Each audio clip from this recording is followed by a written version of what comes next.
Then the lady from South Carolina, Ms. Mace, for her questions. Thank you, Mr. Chairman. I also want to thank the ranking member for this hearing today.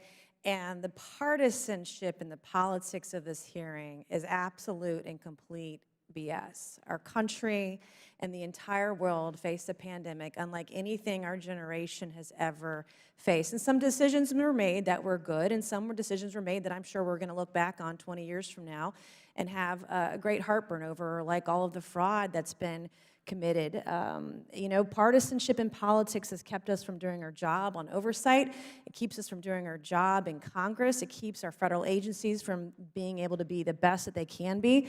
And any time that the federal government spends trillions of dollars, we should ensure it's safekeeping regardless of who is in power. COVID-19 is not the fault of this administration or the past administration at all, but it's up to us. I mean, the spending and the fraud has been a product of Republicans and Democrats for generations and for decades. We've got to ensure that the safekeeping of this money is done better now than ever before. There was guidance from federal agencies on how to allocate these funds. The guidance was vague. It led to potential integrity concerns and opportunities for bad actors seeking to take advantage. And I know that at the time this was rushed and there was an urgency because of the worldwide emergency. But even with these concerns, the money kept flowing. As the last two COVID relief spending bills added to the sum total of $1.15 trillion payments to individuals, just over $1 trillion to unemployment when we literally paid people to stay home. No wonder none of us should be surprised it was hard to get people out of their homes and back to work. And we had $779 billion for PPP loans, a total of about $5 trillion was spent roughly on COVID relief. As of today, there have been over 1,000 people convicted of fraud relating to COVID-19 problems, while over 600 are currently facing similar federal charges. And it sounds like by the testimony today, there might be thousands of more charged in the years ahead. And I appreciate everyone's testimony today, coming here and being forthright with our committee. Today, I'm encouraged by our leadership on oversight that we will leave no stone unturned to uncover waste, fraud, and abuse plaguing these programs. And the thing that I found, I think, most interesting to me in the testimony today is the data issues that we as a federal government have. You mentioned, Mr. Horowitz, about having to subpoena 50 states for data. And it doesn't matter if we're dealing with immigration or we're dealing with COVID relief fraud or we're dealing with background checks on bad guys trying to buy guns. We have a real problem with data integrations, our systems talking to one another, legacy technology that's being utilized.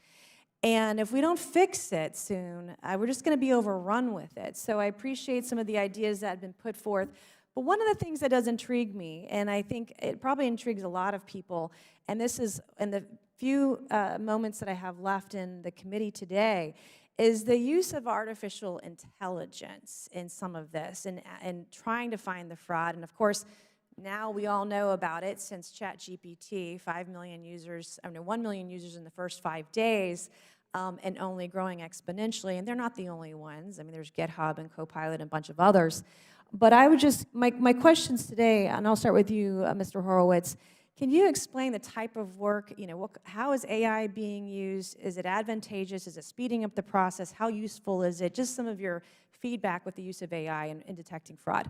Yeah, and thank you, Congressman. It's a very important question you raise, and I think at the outset people need to be cautious about it. We've also read about some of the cautions in using AI. I know IGs are doing oversight work in that space, GAO is as well, but it can be very helpful, and in fact, it's just a further advancement at some level of the analytics that we're using to try and find issues and anomalies and problems and things we should be following up on. So, for example, we used a more primitive form of AI at the outset to try and help the SBA Inspector General, because they were getting in one day 1,000 or more complaints, which was more than they had gotten in the prior year in total. They needed to try and figure out and triage those. What were the highest level, most important ones? They came to the PRAC. We helped them triage that by using a form of, if you will, AI, far more primitive than what you mentioned. But those are the kinds of things we can do.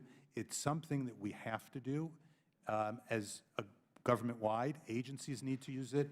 Inspectors general need to use it. I know GAO uses it. It's the future of oversight. Thank you, and I've run out of time, but I look forward to working with you all as the new subcommittee chairman on tech, cyber, and government innovation. It's going to be a huge marker for us to determine waste, fraud, and abuse in the future, and I agree. Thank you for your time today.